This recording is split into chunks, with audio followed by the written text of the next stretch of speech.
बारन प्रीज ने इसमें कुछ पहेलियां लिखी हैं। अगर आप इन पहेलियों को सुलझा लें तो आप करोड़ों के मालिक बन सकते हैं।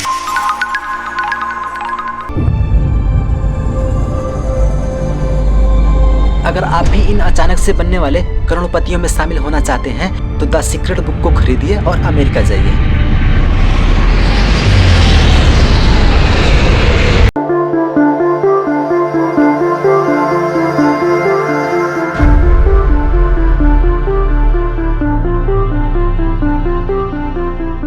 ग्रीन कलर की ऑप्शन ई है, इसमें से कोई नहीं।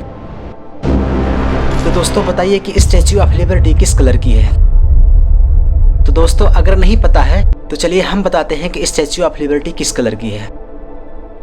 तो दोस्तों statue of liberty light green colour की है, लेकिन जब यह बनी थी तो उस समय ग्रीन कलर की नहीं थी, बल्कि यह ब्राउन गोल्डन कलर में थी। तो दोस्तों इसका रंग अपने आप ग्रीन कलर में कैसे बदला, इस वीडियो में हम जानेंगे।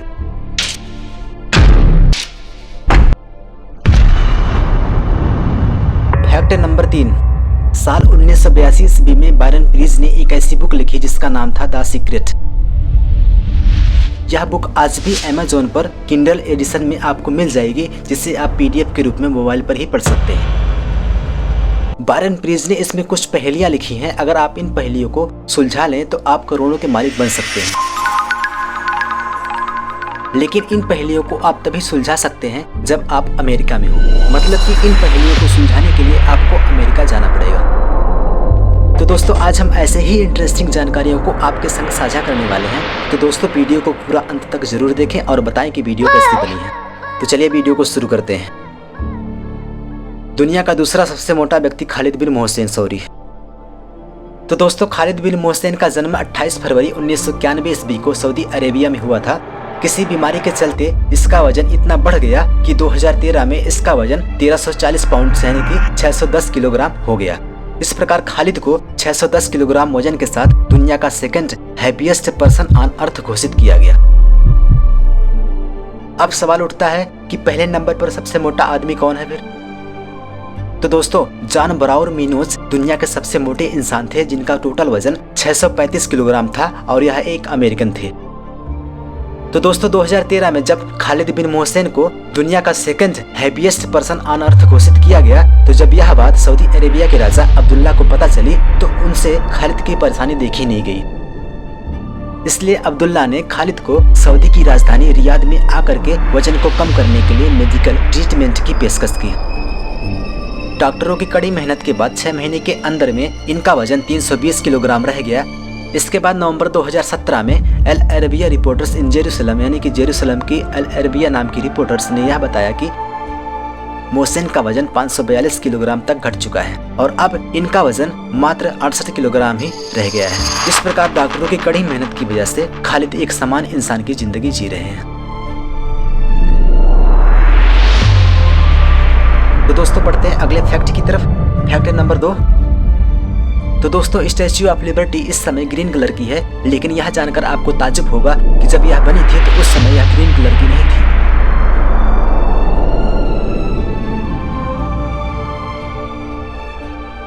स्टैच्यू ऑफ लिबर्टी 28 अगस्त 1886 ईस्वी को अमेरिका में इसे डेडिकेट किया गया था, यानी कि स्थापित किया गया था। और इस मूर्ति का ऊपरी हिस्सा तांबे की चादरों से बना हुआ है, जिसकी टोटल ऊंचाई 151 फीट 1 इंच यानी कि 46 मीटर के आसपास में है। इसका जो बेस है 93 मीटर ऊंचा है और यह स्टैच्यू स्टील के फ्रेम पर तांबे की चादरों से बनी हुई है। पहली बार जब यह मूर्ति बनी थी तो इसका जो कलर था तांबे जैसा यानी कि गोल्डन ब्राउन कलर का था, लेकिन इसका रंग अब बदल चुका है। हवा, पानी और तांबे एक साथ मिलकर के ऑक्सीडेशन की क्रिया करते हैं और समय के साथ साथ तांबे पर ऑक्सीडेशन की वजह से कार्बोनेट यानी कि तांबे की जंग की एक पतली परत चढ़ चुकी है।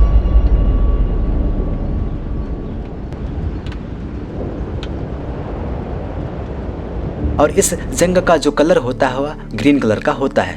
इसकी वजह से स्टैच्यू ऑफ लिबर्टी अपने आप गोल्डन ब्राउन कलर से ग्रीन कलर में बदल चुकी है। तो दोस्तों क्या आप लोगों को पता था कि statue of liberty green colour की है? दोस्तों चलिए आगे बढ़ते हैं अगली जानकारी की तरफ। तो दोस्तों अब हम बात करने वाले हैं करोड़पति बनाने वाले किताब की।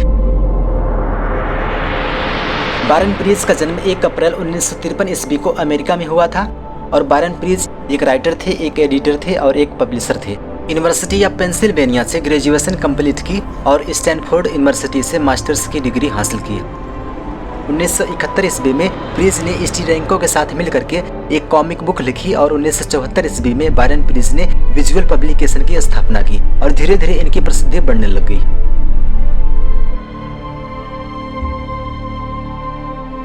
इस दौरान उन्होंने कई बुक पब्लिश की, जैसे कि the Bank Street college of education, the Bank Street book of creepy tales, the Bank Street book of fantasy, the Bank Street book of mystery, the Bank Street book of science fiction publish की। लेकिन इन सभी book से उन्हें कोई खास सफलता नहीं मिली। इसके बाद उन्होंने 1982 ईस्वी में द सीक्रेट नाम से एक पजल बुक यानी कि पहेली बुक पब्लिश की, जिसमें 12 क्रिप्टिक पोएम्स यानी कि पहेली जैसी कविताएं थीं और 12 इलेबोरेट फैंटेसी पेंटिंग्स यानी कुछ इमेजेस थी और इन इमेज को जॉन ज्यूड पालेंकर द्वारा जोड़ा गया था। तो दोस्तों, इस बुक में रीडर से यह एक्सपेक्टेशन की गई थी कि वह पोएम को फैंटेसी पेंटिंग से इस तरह से मैच करे कि नॉर्थ अमेरिका के आसपास के पार्कों में दफन किए गए 12 प्लेक्सी ग्लास बॉक्सेस का क्लू उन्हें मिल सके। प्रत्येक बॉक्स के अंदर कुछ गहने थे जिनका मूल्य 1982 ईस्वी में $1000 थी। तो दोस्तों, ऐसा कहा जाता है कि यह बुक मास्करेड की सफलता से इंस्पायर्ड थी। जानकारी के लिए आपको बता दें कि मास्करेड एक पिक्चर बुक थी जो 1979 ईस्वी में यानी कि बारन प्रीज के 3 साल पहले ही किट विलियम्स द्वारा इस बुक को लॉन्च किया गया था, यानी कि पब्लिश की गई थी। इस बुक में जैक नाम का एक खरगोश अपने खोए हुए खजाने को खोजना चाहता है और जैक इस खजाने को मून से ले जाकर के सन को देना चाहता है, जहां पर मून को एक औरत के रूप में दिखाया गया है और सन को एक आदमी के रूप में दिखाया गया है।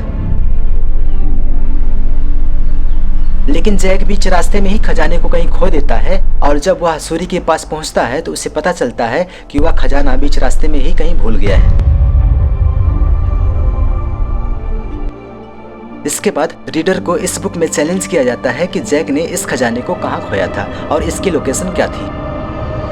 और इसी बुक की पब्लिसिटी को देख करके बारन प्रीज ने द सीक्रेट लिखी थी।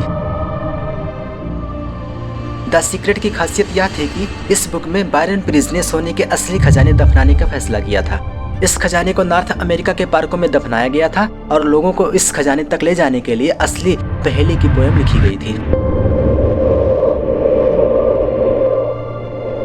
इस खजाने में $1000 के असली गहने थे, जिसकी वजह से इस खजाने खोजने की सनक इस कदर बढ़ी।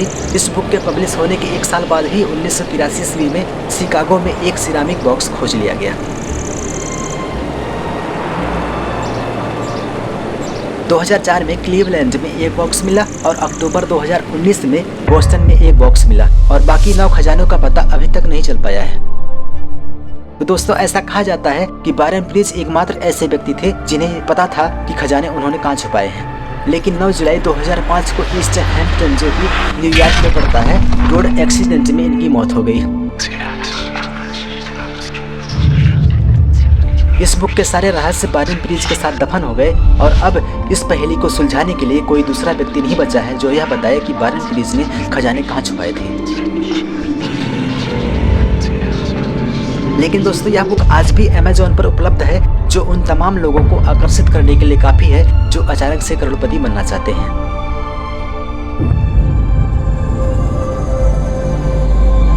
अगर आप भी इन अचानक से बनने वाले करोड़पतियों में शामिल होना चाहते हैं तो द सीक्रेट बुक को खरीदिए और अमेरिका जाइए।